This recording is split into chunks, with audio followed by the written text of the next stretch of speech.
Alhamdulillahirabbil alamin wassalatu wassalamu ala sayyidina Muhammadin wa ala alihi washabbihi ajma'in. Amma ba'd.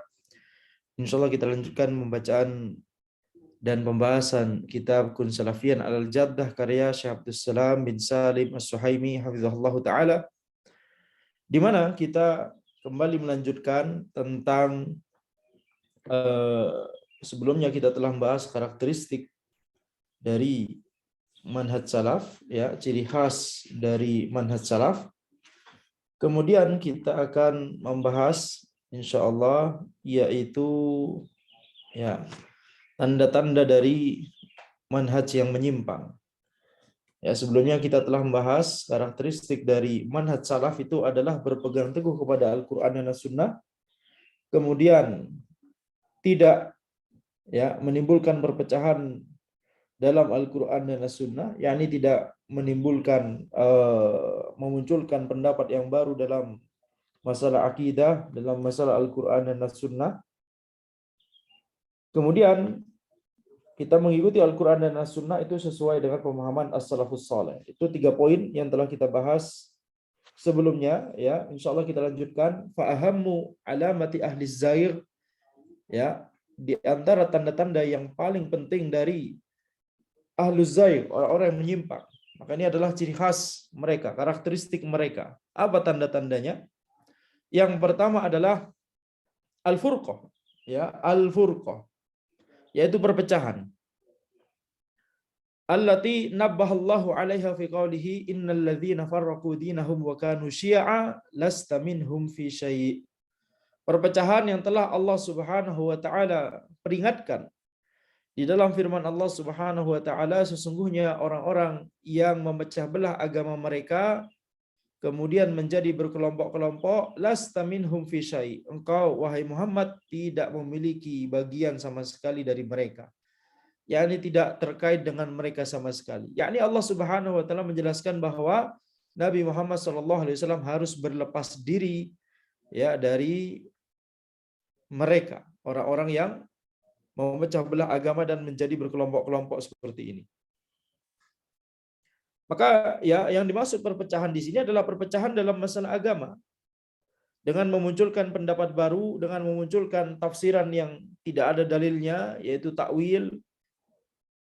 Adapun perpecahan yang disebabkan karena konsekuensi dari seseorang mendakwahkan agama yang sahih, maka itu tidak bisa dipungkiri, tidak bisa dihindari. Itu merupakan sunnatullah. Bahkan itu telah terjadi, ya, dialami sendiri oleh Nabi Muhammad SAW. Beliau menyampaikan agama yang sahih, din yang qawim, ya, agama yang lurus, akan tapi kemudian dimusuhi oleh kaum beliau sendiri, yaitu orang-orang kafir Quraisy. Maka permusuhan yang diakibatkan oleh ketika seseorang itu mendakwahkan agama yang lurus, mendakwahkan ilmu yang sahih, itu tidak bisa dihindarkan. Itu merupakan bagian dari sunnatullah. Kalau itu terjadi pada Nabi Muhammad SAW, maka itu juga akan terjadi pada orang-orang setelah beliau yang mengikuti sunnah beliau SAW.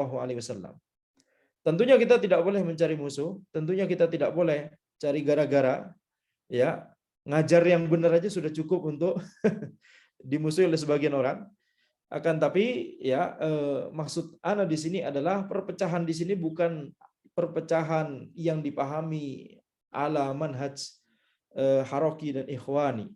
Mereka menganggap bahwa perpecahan, jangan berpecah belah, maksudnya adalah jangan adanya gesekan sama sekali, sehingga kanan kiri oke.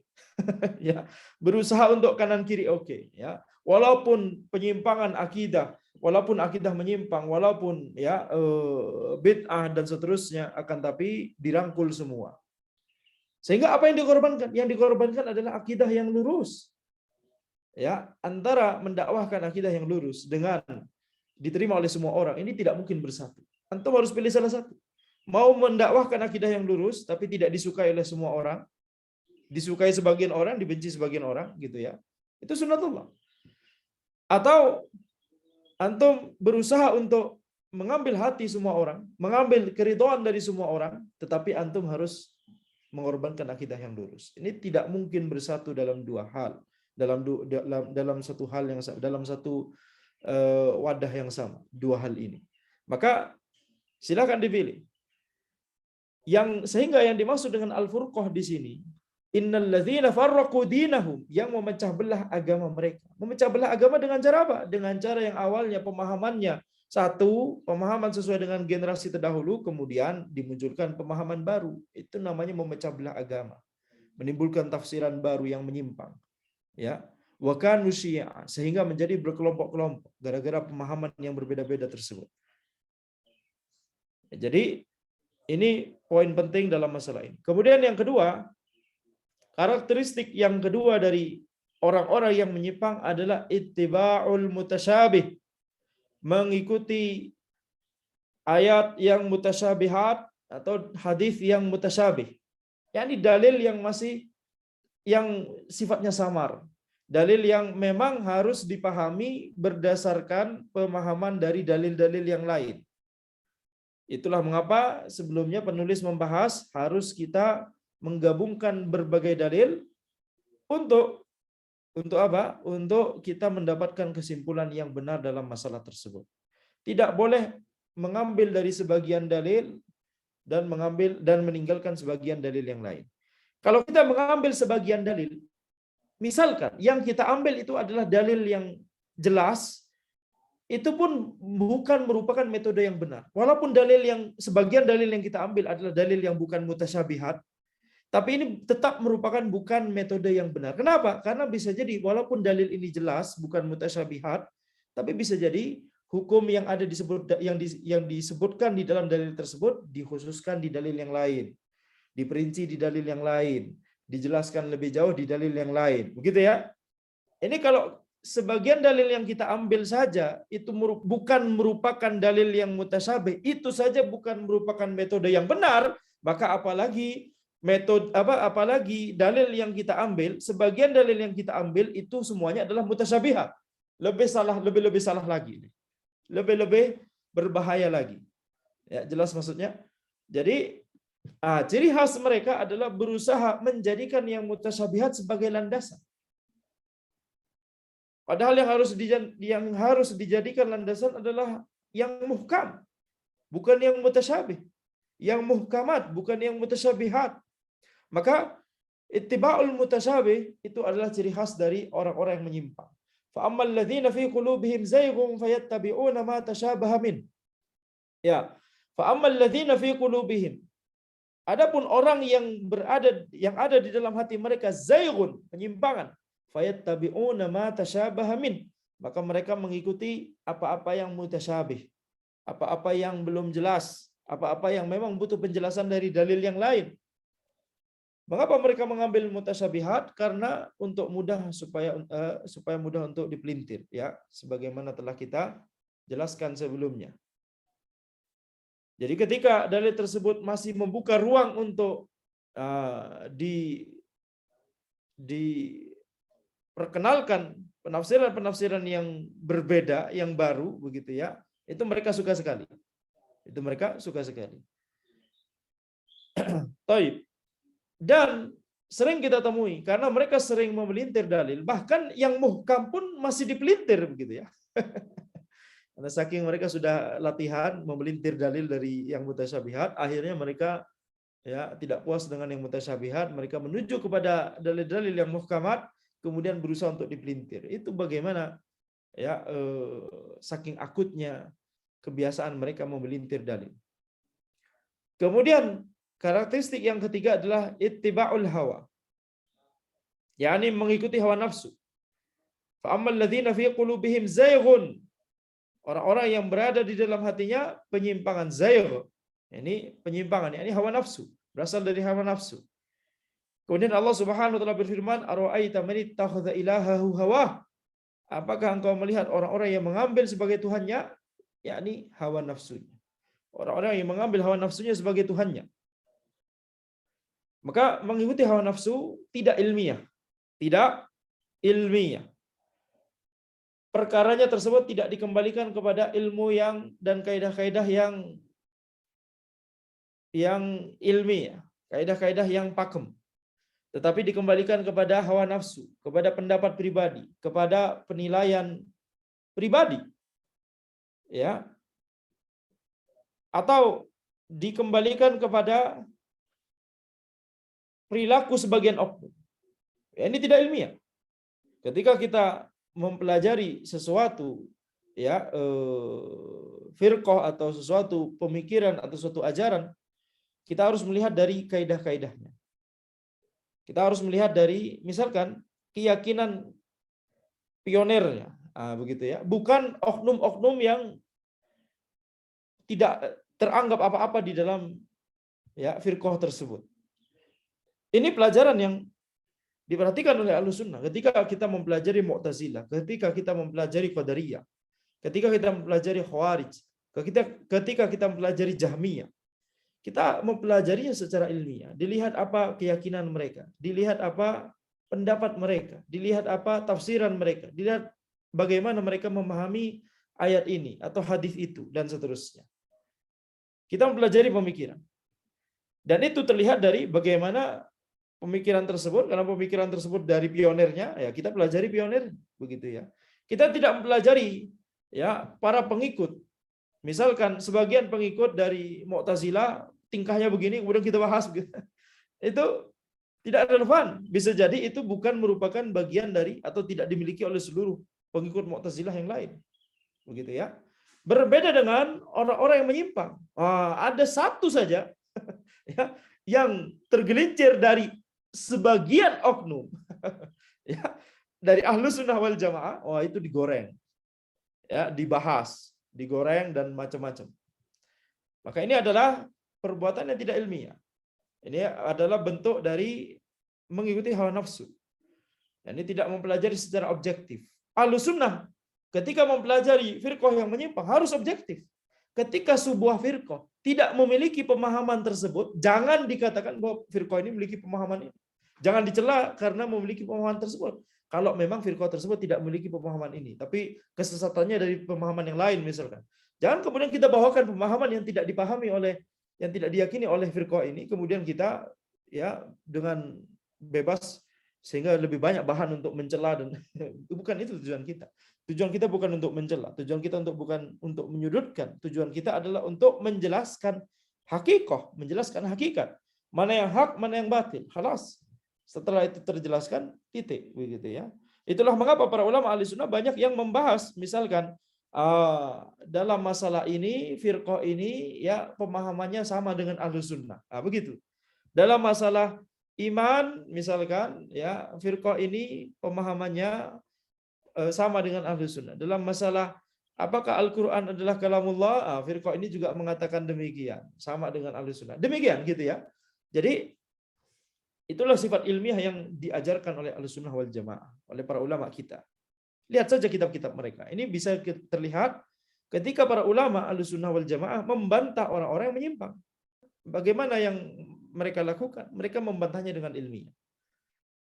Bukan kemudian mengambil fulan dan alan dari kelompok yang menyimpang tersebut terus dibahas, begitu ya. Padahal fulan dan alan tersebut bukan pionirnya atau ulama besarnya. Berbeda kalau pionir dan ulama besarnya, pemimpinnya, begitu ya. Itu berbeda. Ya.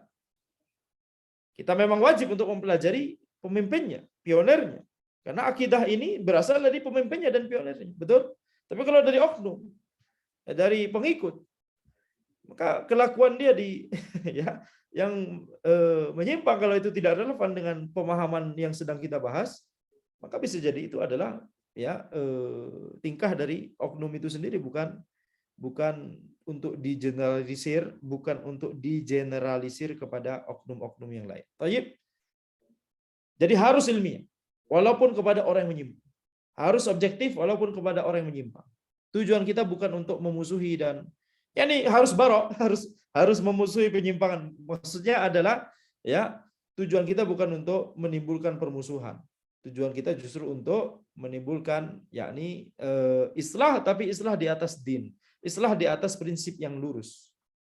Tetap mengajarkan akidah yang lurus. Kalau mereka yang musuhi, ya mereka, urusan mereka. Kita tetap, yakni mendakwahkan akidah yang lurus ini.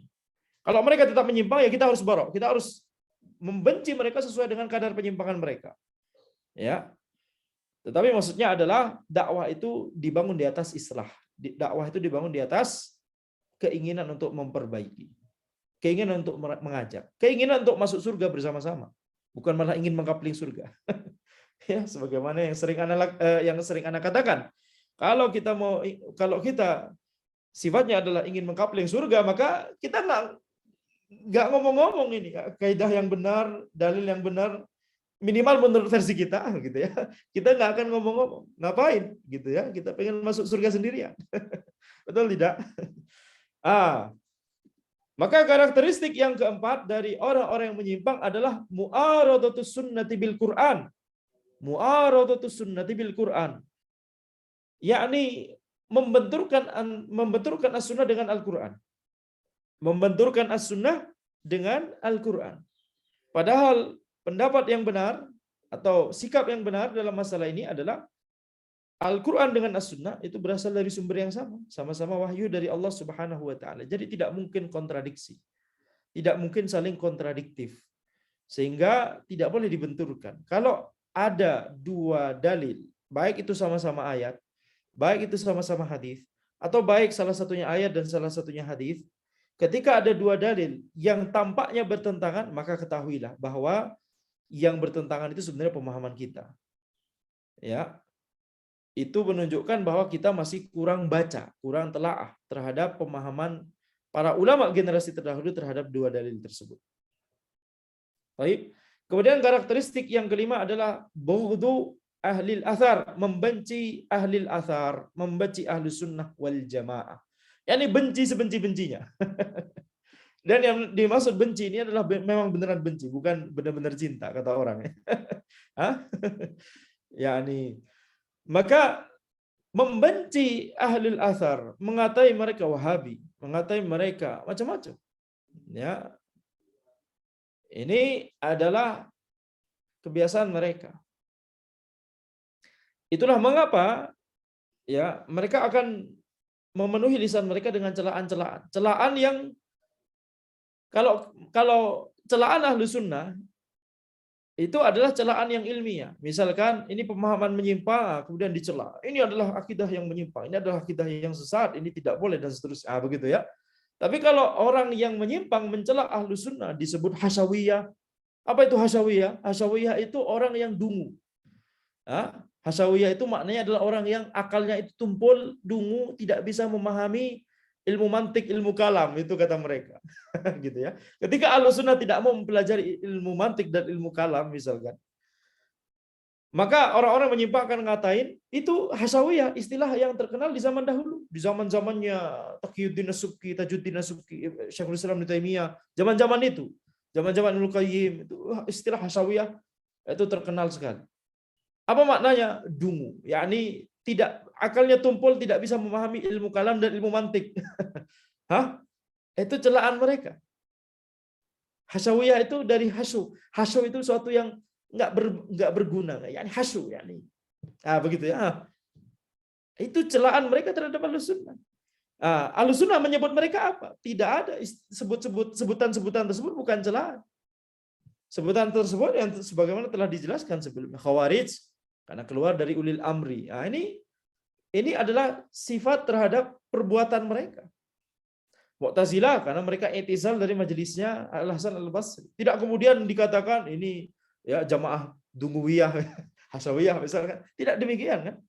Tidak menyebutkan dengan kata sifat yang menunjukkan celaan seperti itu. Akan tapi menyebutnya dengan kata sifat yang merupakan perbuatan, menunjukkan perbuatan yang memang mereka lakukan. Murji'ah karena irja, karena yakni irja itu mengakhirkan amalan dari iman, yakni tidak memasukkan amalan terhadap iman. Ini deskripsi dari keyakinan mereka. Itu deskripsi, bukan umpatan. Kalau hasyawiyah umpatan. Wahabi umpatan begitu ya. Wahabi itu sudah merupakan seperti umpatan. Tapi walaupun secara objektif, Wahabi itu nisbar kepada Muhammad bin Abdul Wahhab ya. Tapi kemudian dijadikan sebagai umpatan. Tapi yang jelas-jelas merupakan umpatan. Jadi Wahabi tidak secara katanya itu sendiri bukan merupakan umpatan. Kita harus tetap objektif mengatakan demikian ya, walaupun sering digunakan sebagai umpatan. Tapi yang jelas-jelas umpatan itu adalah hasyawiyah misalnya. Dan yang lain-lain, ya, istilah-istilah yang lain. Baik. Kemudian karakteristik yang keenam adalah itlaqul alqabis sayyiati ala ahli sunnah. Ini sama, ini sepaket ya. Anda dari tadi malah menjelaskan kemudian yang poin keenam. Karena ini sepaket memang dengan poin sebelumnya. Yakni menyebutkan lakop-lakop yang buruk kepada ahli sunnah. Ya, menyebutkan lakop-lakop yang buruk terhadap ahli sunnah. Ini adalah kebiasaan orang-orang yang menyimpang yang telah kita bahas sebelumnya. Taib. Kemudian yang ketujuh, tarkun tihali mazhabis salaf. Tarkun tihali mazhabis salaf, yakni tidak mau mengikuti mazhab salaf, tidak mau mengikuti mazhab salaf. Intihal maksudnya adalah intihal itu yakni mengkopi gitu ya, yakni mengikuti, tidak mau mengikuti mazhab salaf. Sehingga dalam masalah akidah atau dalam masalah fikih, ketika kemudian mazhab salaf itu begini, metode para salaf dalam memahami dalilnya itu seperti ini, mereka tidak memakai itu. Mereka mengatakan nahnu rijal wa hum rijal. Kita manusia, mereka juga manusia. Mereka juga bisa mikir, kita juga bisa mikir. Sehingga kami punya pendapat sendiri dalam masalah ini. Jalan mereka lebih selamat, tapi jalan kami lebih berilmu dan lebih bijak. Itu perkataan mereka. Itu perkataan mereka. Yani tidak memuliakan generasi terdahulu sama sekali. Perkataan mereka, nahnu rijal wa hum rijal. Kami manusia, mereka juga manusia. Sama-sama. Kami laki-laki, mereka juga laki. Yani manusia. Sama-sama bisa mikir. Sama-sama punya otak. Sama-sama punya pendapat. Ya, ini bentuk apa? Bentuk tidak memuliakan para ulama generasi terdahulu. Antum masalahnya belajarnya dari mana? Hah? Belajarnya antum dapat Islamnya dari mana? Dari mereka. Ini namanya kufur nikmat ini. Ya. Jadi sudah tidak mengikuti mazhab salaf, yang kemudian merendahkan mereka, merendahkan pendapat mereka, kemudian kufur nikmat, ya, berkumpul semuanya di mereka. Jadi minimalnya kufur nikmat, kufur asghar. Tapi kemudian ketika misalkan penyimpangan mereka mengarah kepada bid'ah mukafirah, bid'ah yang mengkufurkan, jadi kufur akbar, berbahaya. Kemudian yang kedelapan, takfiru mukhalifihim bighairi dalil, mengkafirkan orang yang menyelisihi mereka tanpa dalil.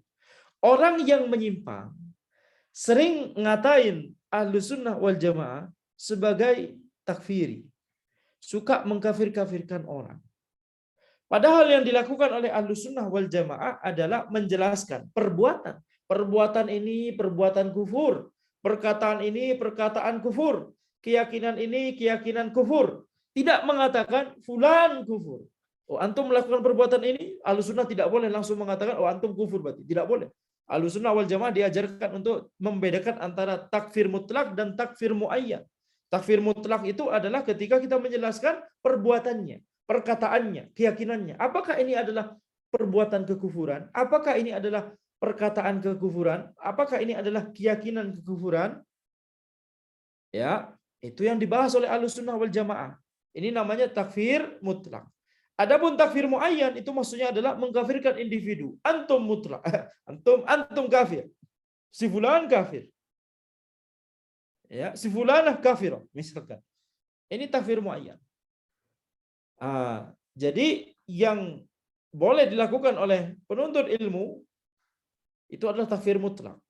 Wajib untuk dipelajari oleh kita semua, tidak hanya penuntut ilmu. Orang awam harus mengetahui tentang mana yang kufur, perbuatan mana yang kufur, perkataan mana yang kufur, keyakinan mana yang kufur. Tapi takfir muayyan itu adalah ranahnya para ulama. Ya, ini tugasnya para ulama, kerjaannya para ulama, ilmunya ada di para ulama, tidak dimiliki oleh penuntut ilmu pemula atau bahkan menengah. Atau bahkan penuntut ilmu lanjutan itu pun masih ini yakni topik yang berbahaya, topik yang susah. Kaidah-kaidah dalam takfir muayyan. Sehingga ketika misalkan dijelaskan, Dan ini sudah jelas, banyak contohnya, bahkan contohnya ada di dalil-dalil sendiri dan perkataan para ulama seperti misalkan bahkan An-Nawawi. Lihat aja An-Nawawi rahimahullah di kitab beliau Raudatul Thalibin, kitab tebal Raudatul Thalibin misalkan. Ketika ada lafaz seperti barang siapa yang melakukan kesyirikan, barang siapa yang mencela agama maka kufur. Barang siapa yang ini maka kufur. Barang siapa ini maka kufur. Ini adalah takfir mutlak, bukan takfir muayyan. Walaupun kalimatnya barang siapa yang mencela agama. Kemudian kita melihat si fulan mencela agama. Kita tidak boleh segera serta merta, tidak boleh langsung mengatakan antum kafir, tidak boleh. Ya, karena masih ada beberapa hal yang harus diluruskan terlebih dahulu. Apakah dia punya syubhat? Apakah dia dan seterusnya? Ya, macam-macam, banyak kaidahnya. Jadi yang harus kita lakukan adalah mempelajari tentang takfir mutlak, mempelajari tentang mana yang perbuatan yang kufur, mana perkataan yang kufur, mana keyakinan yang kufur. Ya. Adapun orang yang menyimpang, kebiasaan mereka adalah justru takfir muayyan. Justru mereka itulah yang sering mengkafirkan secara muayyan, tapi mereka lempar batu sembunyi tangan mengatakan Ahlussunnah lah yang takfiri. Oh iya, di perkataan-perkataan mereka, di kitab-kitab mereka. Ya. Mereka itu sering melakukan takfir muayyan dan sering juga melakukan takfir mutlak, tapi takfir mutlaknya salah. Barang siapa yang tidak meyakini bahwa iman itu adalah ma'rifah dan seterusnya maka kufur, begitu ya. Padahal iman itu tidak hanya ma'rifah, iman itu adalah i'tiqadun bil janan wa qaulun bil lisan wa amalun bil jawarih, keyakinan di hati, perkataan di lisan dan amalan di anggota tubuh dan seterusnya. Jadi iman definisinya sudah jelas. Ketika definisi yang kita sebutkan tentang iman tidak sesuai dengan definisi mereka, maka mereka melakukan takfir mutlak berdasarkan ini. Ini jelas-jelas salah ya. Ketika melakukan takfir mutlak mereka salah, tidak sesuai kaidah, tidak sesuai dalil, dan mereka juga sering melakukan takfir muayyan. Justru mereka yang sering melakukan takfir muayyan. Taib.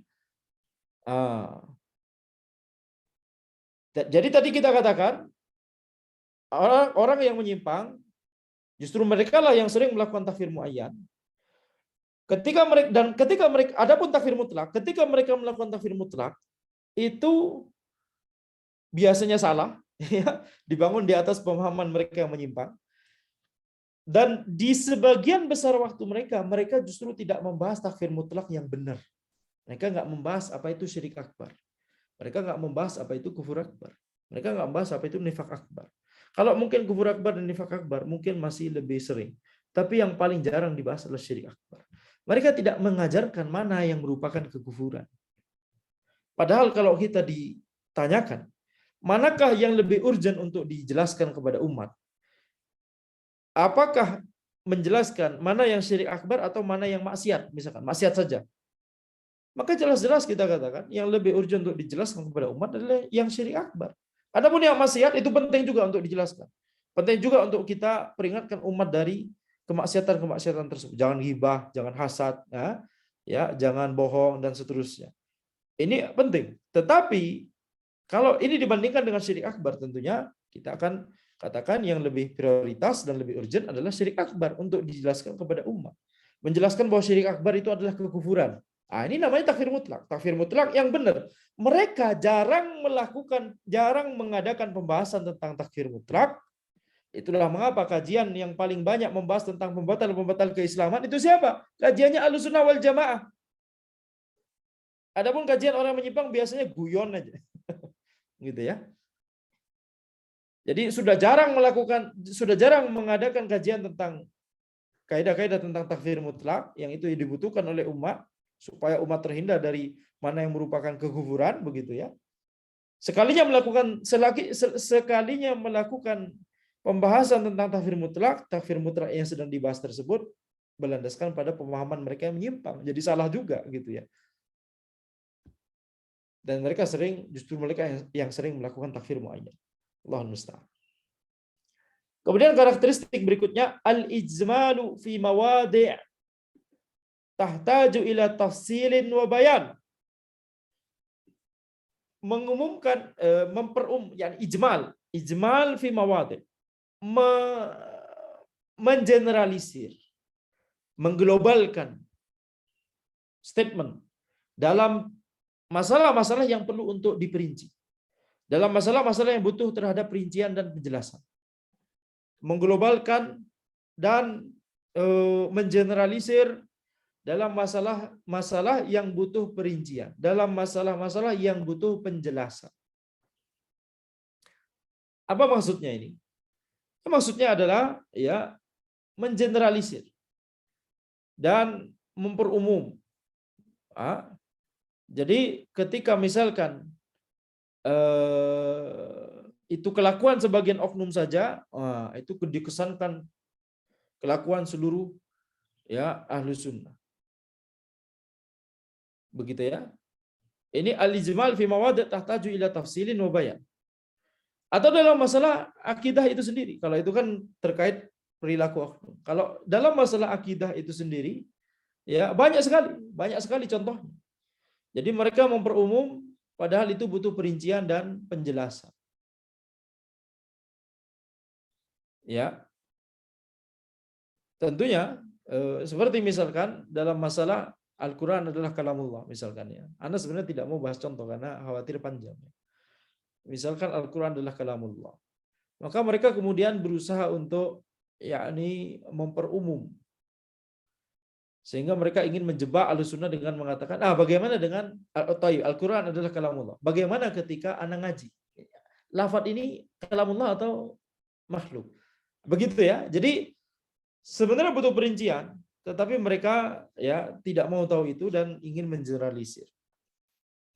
Ya, ini penjelasannya mungkin yakni cukup itu saja supaya tidak terlalu terperinci. Jadinya bahas masalah lain, jadi bahas perincian dan masalah akidah tersebut. Tapi intinya adalah memperumum. Contoh yang paling gampang, yang lebih gampang adalah seperti tadi, mengambil sebagian dalil kemudian tidak mengambil dalil yang lain. Sehingga ketika mengambil sebagian dalil tersebut bisa jadi itu masih hukum umum, tidak mau diperinci, tidak mau dijelaskan.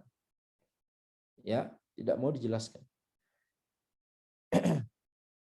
Seperti misalkan ya kalau kita paksakan cari contoh yang gampang misalkan ya.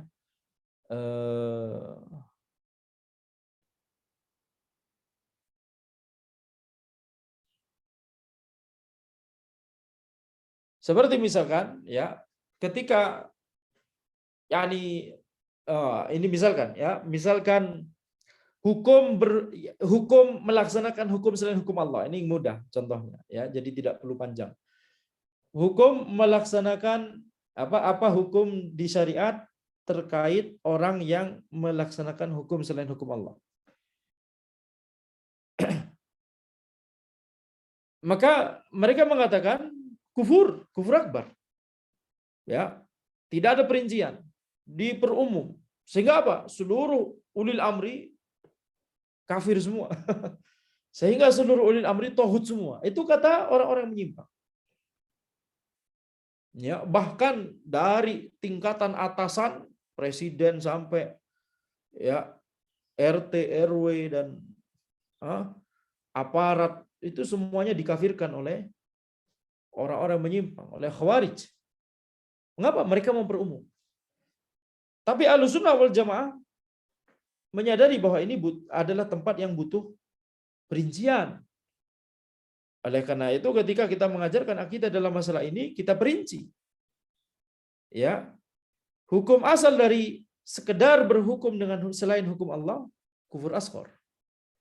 Menjadi kufur akbar kalau orang tersebut yang melaksanakan hukum selain hukum Allah tersebut meyakini bahwa hukum selain hukum Allah tersebut lebih sempurna atau lebih baik atau sama derajatnya dengan hukum Allah.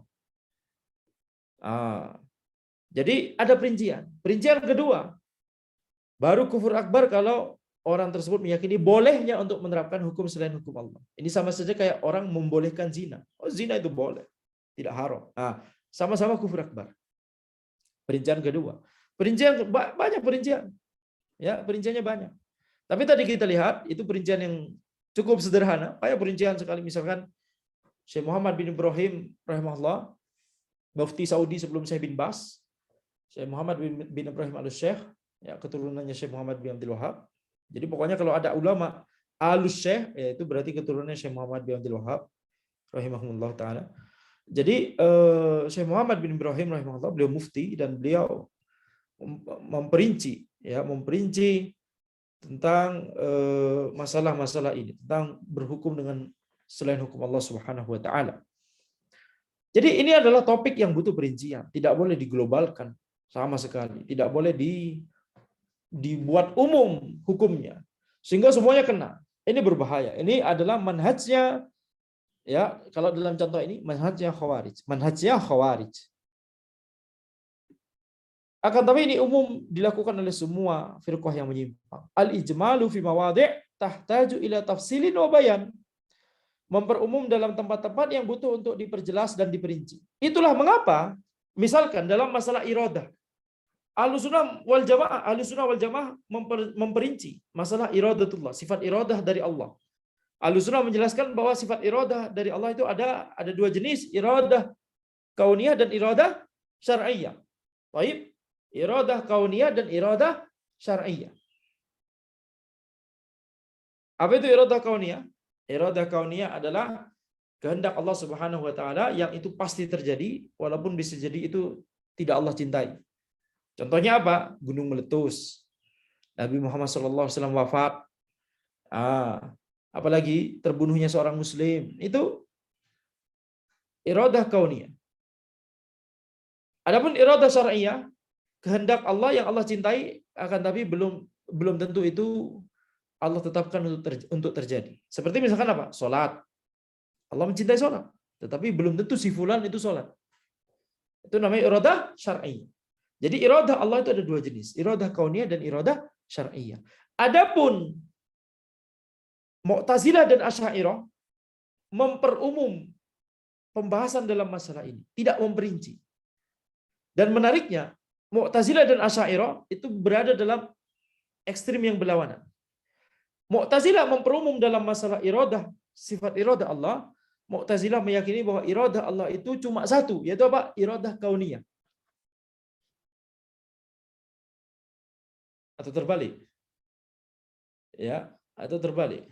Jadi salah satunya iradah kauniyah, salah satunya menganggap bahwa iradah Allah itu cuma kauniyah, salah satunya menganggap bahwa iradah Allah itu cuma syar'iyyah, iradah syar'iyyah.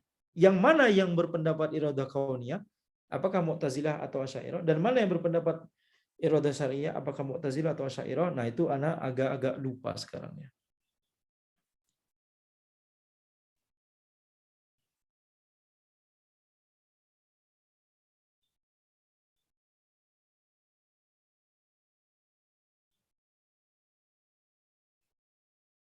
Sepertinya Asy'ariyah itu menganggap iradah itu cuma iradah kauniyah, sedangkan Mu'tazilah menganggap iradah itu cuma iradah syar'iyyah. Bisa jadi terbalik dari situ. Akan tapi antum paham maknanya, antum paham poinnya, ya.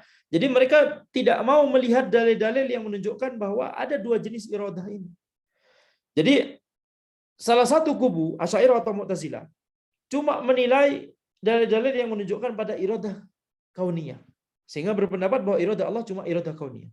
Kubu yang satu lagi cuma melihat dalil yang iradah syar'iyyah saja, sehingga berpendapat bahwa iradah Allah itu cuma iradah syar'iyyah saja. Ini al-ijmal fi mawadhi' tahtaju ila tafsilin wa bayan. Ya. Al-ijmal fi mawadhi' tahtaju ila tafsilin wa bayan. Nanti insyaallah akan anak coba lihat lagi ya, manakah yang berpendapat yang mana. Ya, manakah yang berpendapat yang mana? Apakah Mu'tazilah dan Asy'ariyah yang berpendapat ini masalah iradah syar'iyyah dan iradah kauniyah ini. Baik.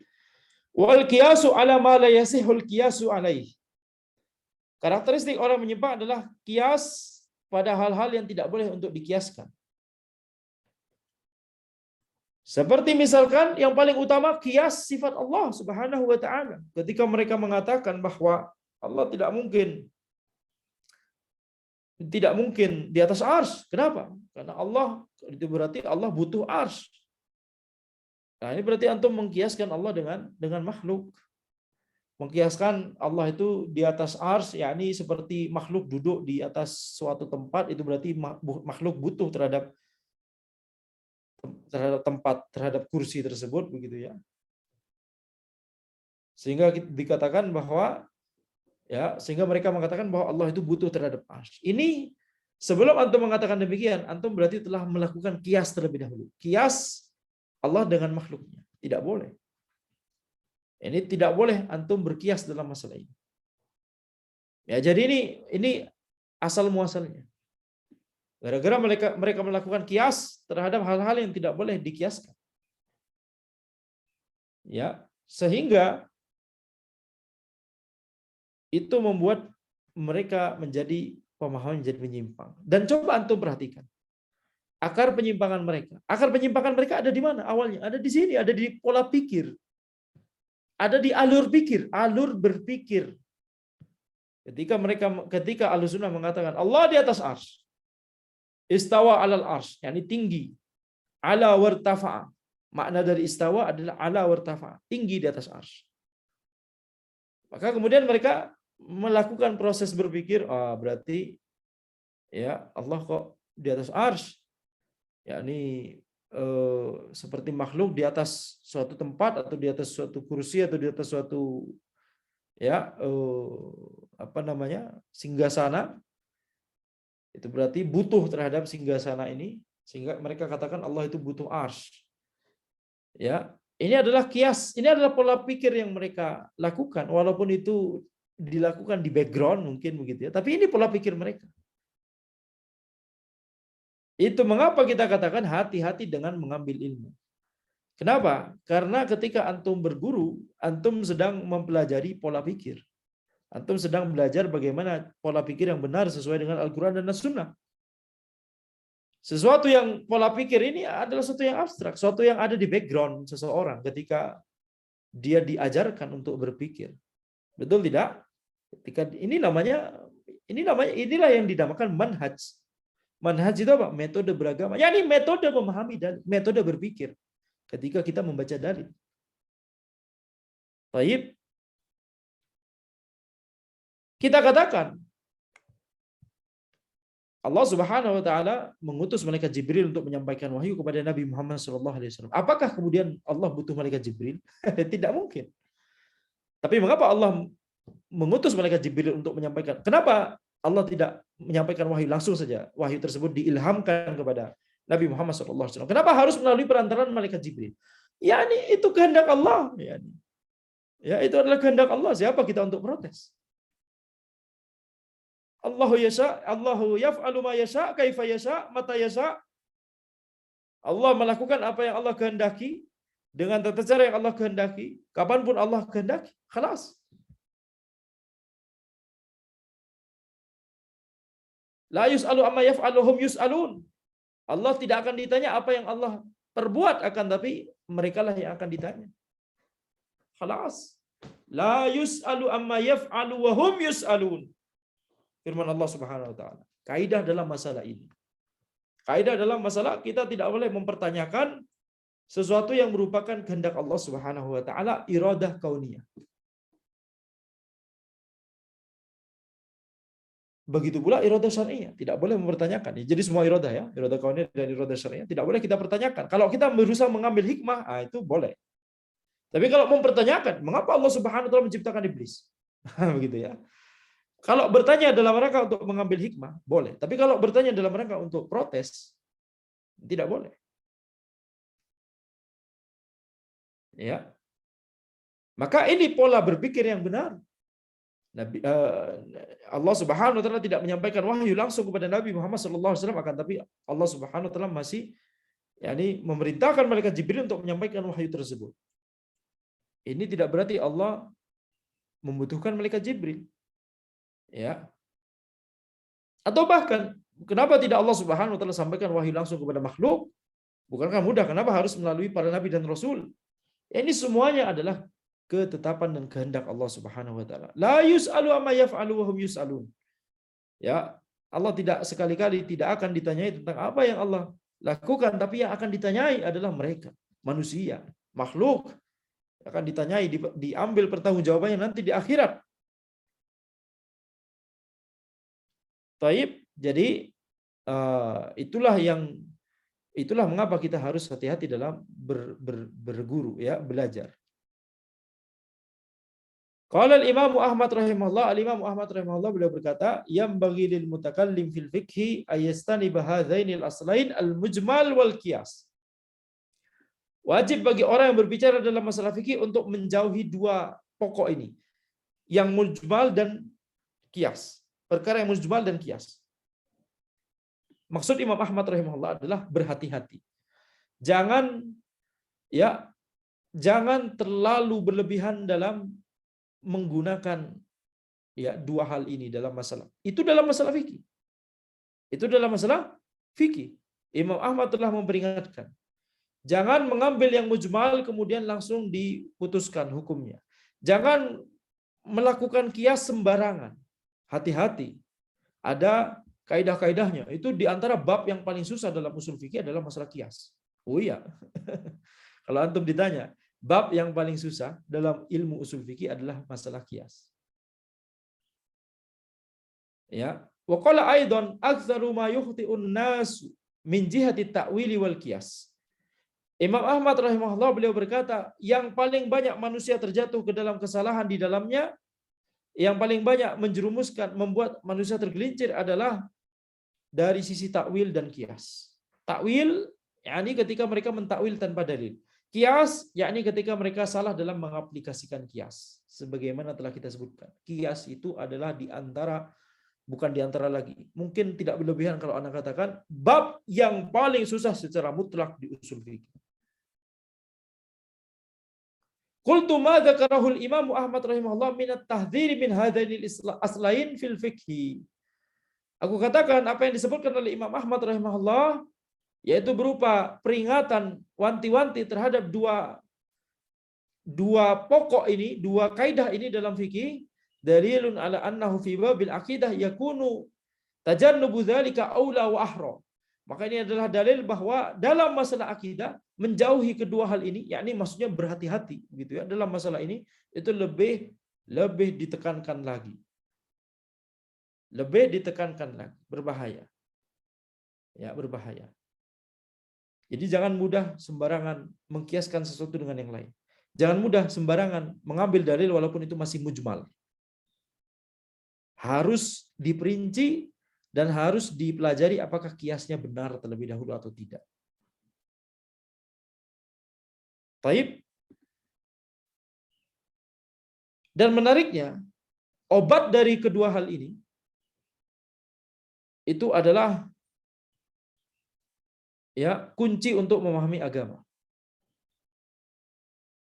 Obat dari penyakit yang terkait dengan mujmal adalah memperluas wawasan tentang dalil-dalil. Ya, mengetahui seluruh ayat dan mengetahui seluruh atau kalau tidak bisa sebagian besar hadis-hadis Nabi Muhammad SAW. Mengetahui dalil. Dan obat dari masalah yang terkait dengan kias adalah mempelajari usul, mempelajari ilmu alat untuk memahami dalil. Ini mempelajari usul karena kias dipelajari di usul. Jadi obat dari dua hal ini adalah dua kunci utama untuk memahami agama. Antum tahu dalil dan antum tahu bagaimana memahami dalil tersebut. Tahu dalil maksudnya tahu seluruh dalil, bukan ya cuma tahu Arba'in Nawawiyah, itu pun nggak tahu semua, itu pun nggak hafal. Yang dimaksud tahu dalil itu maksudnya adalah tahu sebagian besar dalil, kalau tidak semua dalil. Walaupun itu pasti susah sekali, tapi sebagian besar dalil. Al-Quran dan Al-Hadis. Ya gimana mau tahu dalil? Sahih Bukhari aja dari cover ke cover nggak pernah dipelajari. Sahih Bukhari, ya setebal ini biasanya, ya tergantung cetakan tentunya. Dari cover ke cover, apakah yang sudah pernah mempelajari secara terperinci dengan baik setiap hadis di situ? Kalau belum maka hati-hati. Tahu diri dalam berbicara masalah agama. Harus tahu diri. Itu masih Sahih Bukhari, belum Sahih Muslim. Belum Sunan Abi Daud, belum Sunan Tirmidzi, belum Sunan Nasa'i, belum Sunan Ibnu Majah, belum Musnad Ahmad, belum Mustadrak Hakim, belum Muwatta Imam Malik dan seterusnya. Banyak sekali. Ya, maka ini adalah hal yang harus kita perhatikan. Jadi itu yang disebut dengan tahu dalil. Tahu dalil itu maksudnya adalah tahu sebagian besar dalil. Itulah mengapa Al-Ghazali rahimahullah, bukan Al-Ghazali, bukan Ghazali, santri kita ya. Yang tidak hadir saat ini. Al-Ghazali rahimahullah, Al-Imam Al-Ghazali rahimahullah, awalnya beliau banyak pindah-pindah firqah, pindah-pindah penyimpangan ya. Awalnya dekat dengan Mu'tazilah atau Asy'ariyah, kemudian Batiniyah, kemudian macam-macam. Kemudian disebutkan di akhir hidupnya beliau rujuk kepada manhaj salaf, semoga ya. Ana belum pastikan sebenarnya ini. Tapi intinya beliau rujuk dan beliau wallahu alam di akhir hidupnya memeluk Sahih Bukhari. Ya, memeluk Sahih Bukhari. Yakni ini adalah karakteristik dari orang yang menyimpang, biasanya mereka malas belajar hadis. Biasanya mereka sedikit sekali belajar hadis. Mereka ahli sekali dalam masalah mantik, ilmu kalam, argumentasi, logika dan seterusnya. Akan tapi perbendaharaan hadis mereka itu menyedihkan. Biasanya. Itu mengapa orang yang rujuk ada rujuk dari ya ilmu kalam, dia akan mengatakan bahwa ketika aku mempelajari kitab akidah, ini perkataan orang beneran yang memang rujuk, yang pernah Anda baca di zaman ini. Yani orang mungkin semoga masih hidup ya, Masya Allah. Beliau berkata kira-kira, ketika Anda mempelajari, setelah berkecimpung di dunia ilmu kalam banyak sekali, ya, setelah Anda pelajari kitab akidah yang bersanad, maksudnya kitab akidah yang menyebutkan sanad, yakni menyebutkan riwayat, menyebutkan hadis. Ketika Anda mempelajari kitab akidah yang bersanad, yang maksudnya tadi yang ada yang pembahasannya banyak hadisnya dan banyak riwayatnya. Ketika pembahasan akidahnya berlandaskan pada riwayat dan hadis tersebut, baik riwayat ini maksudnya riwayat dari Nabi Muhammad SAW atau riwayat dari sahabat atau dari tabi'in. Ketika saya membaca kitab akidah yang bersanad seperti ini, hanya sedikit lembaran akan tapi hilang banyak syubhat dan banyak ya pemahaman yang aneh-aneh dari kepala anak, dari kepala saya. Itu kata dia. Ya. Yang itu tidak didapatkan dari sekian puluh tahun belajar ilmu kalam. Belajar sedikit dari kitab akidah yang berlandaskan pada hadis dan riwayat para salaf, itu mengenyangkan, memuaskan, melepaskan dahaga. Yang tidak pernah kunjung habis dahaga dan rasa lapar tersebut ketika sebelumnya beliau masih belajar ilmu kalam. Itu maksudnya. Ya. Ini namanya tahu dalil. Tahu dalil. Obat dari penyakit yang terkait dengan mujmal. Obat dari penyakit yang terkait dengan kias adalah mempelajari ilmu alat. Ini penting juga. Tidak boleh orang kemudian tidak tahu ilmu alat kemudian berusaha memahami dalil langsung dengan sekedar akalnya tanpa kaidah. Tidak boleh. Perkara agama itu bukan perkara yang random. Antum baca dalil, kemudian antum pahami, khalas. Tidak seperti itu. Tapi ada kaidah-kaidah yang harus dipegang, yang antum gunakan untuk memahami dalil tersebut. Ya, maka ini adalah dua hal yang penting, ya. Dua penyakit yang obatnya adalah dua kunci utama dalam mempelajari agama secara sahih, baik dalam masalah akidah ataupun dalam masalah fikih ataupun dalam masalah yang lain dari agama ini. Hadza wallahu alam. Subhanakallahumma wa bihamdika asyhadu an la ilaha illa anta astaghfiruka wa atubu ilaik. Assalamualaikum warahmatullahi wabarakatuh.